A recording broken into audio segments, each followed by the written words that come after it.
اچھا کیونکہ شرط یہی ہے کہ یہ سلسلہ جو تیجانی ہے اس کی ڈائریکٹ وابستگی نبی کریم صلی اللہ علیہ وسلم سے، باقی تمام سلسلوں کی وابستگی جو ہے نا وہ اولیاء سے یہاں تک کہ پہنچتی ہے حضرت علی تک، پھر نبی صلی اللہ علیہ وسلم سے، اور پھر سوائے نقشبندی طریقت کو تمام سلسلے جو ہے نا ایک کے بعد ایک کے سے، لیکن ہماری جو وابستگی ہوتی ہے وہ ڈائریکٹ نبی صلی اللہ علیہ وسلم کی جو ورد وظیفے شیخ احمد تیجانی کو دیے گئے ہیں وہ حضور نے دیے ہیں، ٹھیک ہے نا۔ اب یہ عقیدہ جو اہل سنت والجماعت کا ہے کہ حضور حاضر ناظر ہیں، یہ ہم رکھتے ہیں، تو ہمارا جو سلسلہ ہے وہ اس طریقے سے، تو سلسلہ تیجانی ملینز کی تعداد میں آپ کو افریقہ میں ملیں گے، خلیج میں ملیں گے، گلف کنٹریز میں، پاکستان میں کم ہیں، بہت کم لوگ ہیں جو میری نظر میں آئے جو تیجانی ہے، وہ اکا دکا اسی مت سمجھ لیں کہ مجھے کم ہی ملے گا۔ آپ ایک روحانی شخصیت بھی ہیں، تصوف سے آپ کا تعلق ہے، تھوڑا سا ہمیں بتائیں کہ جیسے آپ نے ایک کتاب بھی لکھی، آپ کہہ رہے ہیں کہ وقت آخر، جی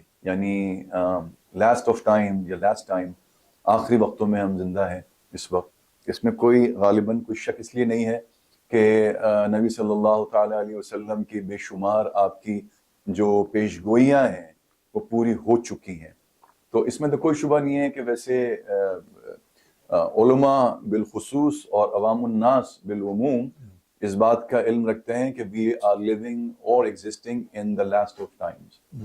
But آپ مجھے بتائیے آج کل کے وقت کے حوالے سے کہ ہم کس دور میں زندہ ہیں، کیا واقعی قیامت بہت قریب ہے؟ کتنی قریب ہے کچھ اندازہ؟ کیونکہ قیامت تو ویسے غیب، قرآن میں جتنا ہمیں علم ملتا ہے تو ہمیں تو یہ بھی ملتا ہے کہ آپ سے پوچھتے ہیں ساعت کے بارے میں، قیامت کے بارے میں، آپ ان سے کہہ دیجئے کہ اس کا علم صرف اللہ کو ہے۔ تو اسی لیے حضور صلی اللہ تعالیٰ علیہ وسلم نے بھی آپ نے پیش گوئیاں فرمائیں، علامات فرمائیں کہ یہ علامتیں جب ظاہر ہوں گی تو پھر قیامت معذرت چاہتا ظہور ہوں، پذیر ہوگی۔ ہاں، ایک تو یہ ہے کہ یہ کسی قرآن کی آیت کے اندر یہ لفظ ہی نہیں ہے کہ اس کا علم صرف اللہ کو، یہ صرف کا جو لفظ ہے نا یہ مترجم اپنے ذوق اور فہم سے کرتا ہے۔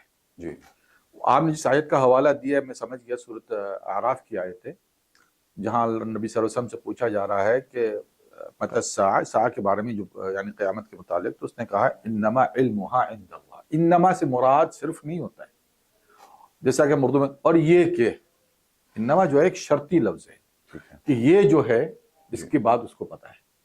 اب اللہ اس سے مراد یہ نہیں ہوتا کہ حضور کو نہیں پتا، نہیں، وہ تو یقیناً ہے، کیونکہ ہاں ایک آیت یہ بھی ہے ہاں کہ اللہ تعالیٰ غیب کا علم رکھتا ہے اور وہ غیب کا علم سے مطلع ہاں کرنے کے لیے بالکل وہ جس کو چاہے، بالکل اپنے رسولوں میں سے جس کو چاہے وہ غیب سے مطلع کر دیتا ہے۔ ہاں تو اگر ہم یہ بھی سمجھیں اس کا مطلب کہ اللہ کو ہے ہاں تو وہ تو ویسے بھی اپنے رسولوں کو غیب سے بالکل۔ مطلع کر دیتا ہے، آپ تو حضور کو ایک آیت اور بھی ہے کہ اللہ تعالیٰ جس میں فرماتا ہے کہ یہ نبی رسول یہ غیب کی باتیں بتانے میں یعنی بخیل نہیں ہے، ٹھیک ہے نا، یعنی بخالت نہیں کرتے جو غیب کی باتیں ہیں۔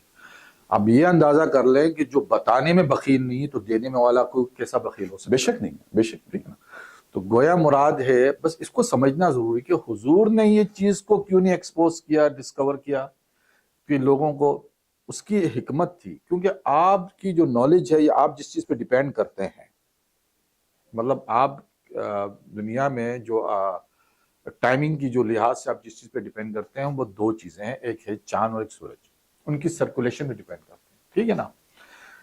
اگر قیامت سے پہلے یہ دونوں چیزیں اٹھا لی جائے تو آپ کیسا کاؤنٹ کریں گے؟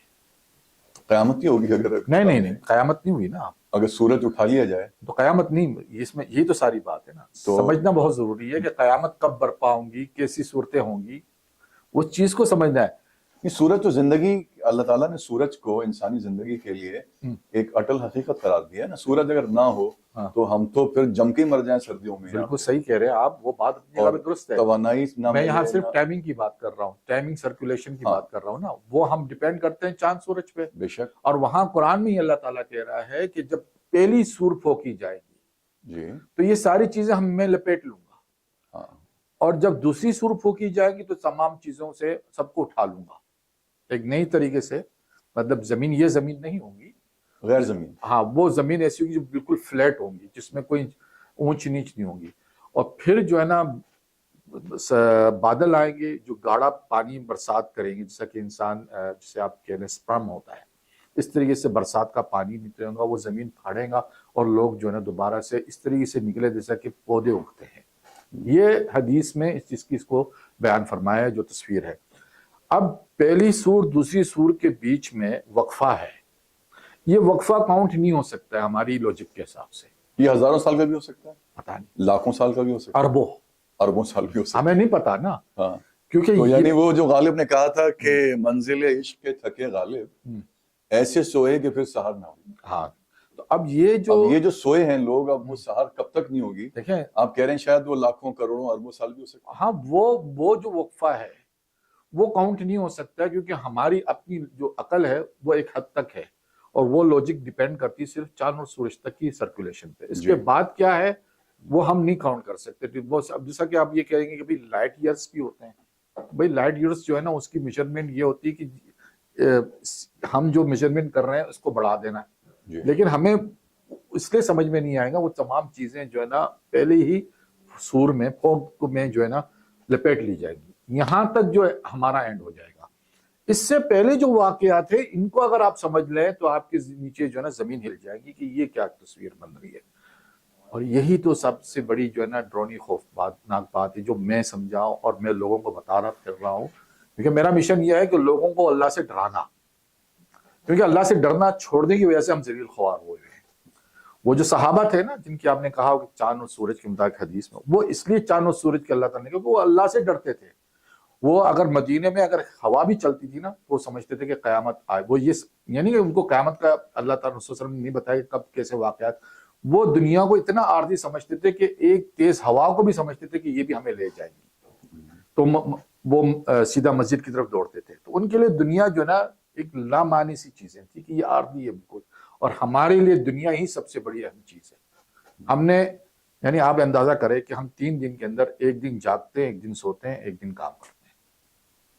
24 آورس میں ہے نا, 8 گھنٹہ سونا 8 گھنٹہ جاگنا, اس کو آپ 3 دن پہ حساب کریں تو 3 دن بنتے ہیں ایک طریقے سے کہ 24 گھنٹہ آپ نے جاگ لیا, سو کے گزار لیا, اور حساب جو ہونے والا ہے وہ اسی وقت کا ہونے والا ہے کہ جب آپ جاگ رہے تھے تو آپ نے حساب دینا.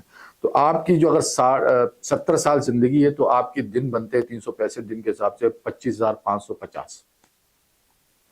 یہ ایک میں ایوریج بات کر رہا ہوں, یعنی لوگ 60 سے 70 سال جیتے ہیں, ایوریج ہے. اس کے بعد بہت کم لوگ ہوتے ہیں, اس میں سے 8-9 ہزار تو نکال دے سوتے میں گزر گئے. ہاں, 1/3 جو ہے. اور باقی آپ نے اتنی محنت کی, ظاہر سی بات ہے صبح سے لے کے شام تک لوگ 12 گھنٹے لوگ یہاں کام کرتے ہیں, آپ کی نظر کے سامنے ہی ہوں گے. باقی کتنے وقت ملتا ہے ان کے پاس, 4-5 گھنٹے ملتے ہیں جس میں وہ عیاشی کرتے ہوں گے, اور اسی کے لیے سب کچھ کرتے ہیں, چاہے وہ لوگوں کا مال کھائے, حرام کھائے, کچھ بھی کرے, ظلم کرے, زیادتی, وہ 4-5 گھنٹے کے لیے. مطلب اگر آپ اس چیز کو اگر سمجھ گئے نا تو آپ کی زندگی آسان ہو جائے گی. بلکہ میں یہ کہتا ہوں لوگوں کو, جو لوگ بیچارے ڈپریشن کا شکار ہے, اسٹریس کا شکار ہے نا زندگی میں, تو آپ بس کہہ لیں کہ یار 70 سال اگر ہماری عمر ہو سکتی ہے ایوریج 25,550 دن کے حساب سے, آپ دیکھ لیں کہ آپ نے کتنے سال گزار لیے ہیں اور کتنے بچے ہیں, تو آپ کی آدھی اسٹریس جو ہے نا زندگی کی ختم ہو جائیں گے. یار اب تو اتنا وقت نہیں بچا ہے تو میں کتنا کیوں اپنے آپ کو جو ہے نا پریشان کروں, تکلیف میں ڈالوں. تو بالکل شیورلی اس وقت ہم آخری وقتوں میں زندہ ہیں. یہ دیکھیں, یہ شیورلی اس لیے ہے کہ یہ حدیث ہے کہ حضرت نبی کریم صلی اللہ علیہ وسلم کی جو امت کی مدت ہے وہ 1500 برس ہے. اچھا, اب یہ ہے کہ واقعات کیا, یہ کہاں کون صحیح مسلم ہے, صحیح بخاری ہے؟ جی یہ حدیث دیکھیں, حوالہ اگر تھوڑا دے دیں. جی بالکل. دیکھیں علامہ البانی تو اس حدیث کو صحیح لکھ چکے ہیں, ابن حجر عسقلانی اس حدیث کو جو ہے نا متواتر حدیث ہے. تواتر کے مراد یہ ہوتا ہے کہ اگر ضعیف حدیث ہو تواتر تو حسن ہوتا ہے. امام حسن حجر عسقلانی اس کو حسن لکھ چکے ہیں. علامہ البانی جو یعنی عصر حاضر کی محدث ہیں, انہوں نے اس کو صحیح کہا ہے کہ حدیث صحیح ہے. اس حدیث میں نبی صلی اللہ علیہ وسلم نے فرمایا کہ اللہ تعالیٰ سے میں اس بات کی گزارش کرتا ہوں کہ اللہ تعالیٰ میری امت کو آدھے دن کی مہلت اور دے دے. تو پوچھا گیا کہ آدھے دن سے کیا مراد, کہیں گے 500 برس. حدیث کے راوی سعد بن وقاص ہے حدیث کے راوی. اب 500 برس یہ ہے کہ اللہ حضور صلی اللہ علیہ وسلم نے کہا کہ امت کو بڑھانا ہے, یعنی گویا مراد ہے کہ ایک دن جو ہے وہ قرآن میں بھی ہے کہ تمہارے 1000 سال, اللہ کے پاس ایک دن ہے. اچھا, دیگر روایتوں میں ہمیں یہ بات ملتی ہے اور حدیث میں یعنی ہے کہ ہماری جو نبی صلی اللہ علیہ وسلم کی جو امت ہے اس کو اللہ تعالیٰ نے دیگر امت کے مقابلے میں کم مدت عطا دی ہے. یہ حدیث میں کہ نبی صلی اللہ علیہ وسلم نے فرمایا ہے کہ تمہارا دنیا میں رہنا اتنا ہی ہے جتنا پچھلی امتوں کے مقابلے میں کہ عصر سے لے کے مغرب تک کا وقت. واہ. ٹھیک ہے نا. اچھا لیکن اجر میں تم دگنا ہو ان کے مقابلے میں. ایک یہ چیز. اچھا اب دیگر روایتوں کو میں نے جانچا تو اس میں یہ پتا چلا مجھے 2 روایتیں مجھے ابن حجر اسقلانی سے ملی. ایک روایت جلال الدین سیوطی کی ہے جس میں حضرت عیسیٰ اور حضرت موسیٰ کے بیچ میں جو ڈسٹنس ہے، ایک روایت میں 1700 برس، ایک میں 1900 برس، ایک میں ہے جو حضرت جلال الدین سیوطی کی 1500 برس، یعنی ان کا ڈسٹنس. اور چونکہ حضرت عیسیٰ اور نبی کریم صلی اللہ علیہ وسلم کے بیچ میں 600 برس. ٹھیک ہے نا. اب پچھلی امتیں جو ہے یہود و نصارہ ہیں، ان کو آپ کیلکولیٹ کر دیں تو یہ بنتے کہیں میکسیمم 2500 برس اور منیمم 2100 برس. اب حدیث کے حوالے سے کہ ہمیں پچھلی امتوں کے مقابلے میں کم ہے وقت، حدیث ڈیفائن بھی کر رہی ہے کہ 5 دن کا وقفہ زیادہ، یعنی 500 برس زیادہ دے دیے گئے ہمیں جو ہم اس پہ گزار رہے ہیں. تو گویا مراد ہے ہماری جو ٹوٹل کیلکولیشن ہے 1500 برس بس. اور یہ میں نہیں کہہ رہا ہوں، علماء اس پہ متفق ہے کہ 1500 تو ابھی برس. 1400 کون سی ہجری ہماری چل رہی ہے؟ 34 54. ہاں اچھا اب اس میں جو ہے نا علامتیں کس طریقے سے ظاہر ہوں گی یہ سمجھنا لازمی بات ہے. جی. ٹھیک ہے نا. ہم کس ایرا میں رہ رہے ہیں اور کون سا ایرا ہمیں آنے والا ہے. ہم 21ویں صدی کے پہلے کوارٹر میں ہیں. نہیں وہ نہیں، 20ویں صدی کے. جو میں کہنا چاہ رہا ہوں وہ کوئی دوسری چیز ہے. وہ یہ ہے کہ ایرا سے مراد یہ ہے کہ وہ کون سی علامت ہے جس کو ہم اس وقت فیس کر رہے ہیں اور اس کے بعد کون سی علامت آئیں گی یہ جانچنا ہے. ٹھیک ہے. ہم جس ایرا میں رہ رہے ہیں اس کے متعلق حضرت جبریل علیہ السلام کی ایک حدیث ہے جس کو حدیث جبریل مشہور کہتے ہیں. وہ متفق علیہ حدیث، یعنی بخاری اور مسلم کی دونوں کتاب میں یہ حدیث ملتی ہے جسے حدیث جبریل ہے. وہ مشہور حدیث ہے اور یہ حضرت عمر کی راوی ہے کہ ایک شخص ہمارے پاس آیا جو ہم میں سے نہیں تھا، لیکن اس کے چہرے پہ گرد و غبار بھی نہیں تھے، یعنی وہ مسافر بھی نظر نہیں آتا تھا. اور وہ حضور کے اتنے قریب آ کے بیٹھ گئے 2 زانوں ہو کر، یعنی اتنے کہ آپ کے زانے ان کے زانوں کے ساتھ جڑ گیا. اور کہنے لگے اے محمد، پہلے سلام کیا، پھر کہا کہ مجھے یہ بتائیے کہ اسلام کیا ہے. تو آپ نے اسلام کے متعلق بتائے 5 ارکان. تو کہا کہ آپ نے سچ کہا. پھر کہا ایمان کیا ہے، تو آپ نے ایمان گنوایا. پھر کہا احسان کیا ہے، تو آپ نے کہا احسان یہ ہے. پھر کہا کہ قیامت کب آئے گی، گھڑی کے متعلق، گھڑی کب ہے. تو حدیث جبریل میں جب نبی صلی اللہ علیہ وسلم نے یہ فرمایا کہ جب حضرت کہ قیامت کب ہے، میں نے جبریل علیہ السلام پوچھنے لگے تو کہنے لگے پوچھنے والے کا علم، بتانے والے کا علم، پوچھنے والے کا علم سوا ہے، یعنی اس سے زیادہ نہیں جتنا آپ پوچھ رہے ہیں. تھوڑا وقت آخر کے بارے میں بتا تو دیں حضور. حضرت کتنا ٹائم رہ گیا اس سے اندازاً آپ کے علم کے مطابق؟ دیکھیں 100 سال، 50 سال، 25 سال، 10 سال؟ دیکھیں میں نے جو کاؤنٹنگ کی وہ حدیث سے کی ہے. جی. ٹھیک ہے نا. اور قرآن کی گائیڈنس سے کی ہے. جی. تو حدیث میں تو یہی ہے کہ حضور صلی اللہ علیہ وسلم کی امت کو 1500 برس مدت دی گئی. اور وہاں قرآن جو ہے ہمیں گائیڈنس دیتا ہے کہ سورج چاند سے جو ہے نا اپنی روشنی، اپنے وقت کو کاؤنٹ کرو.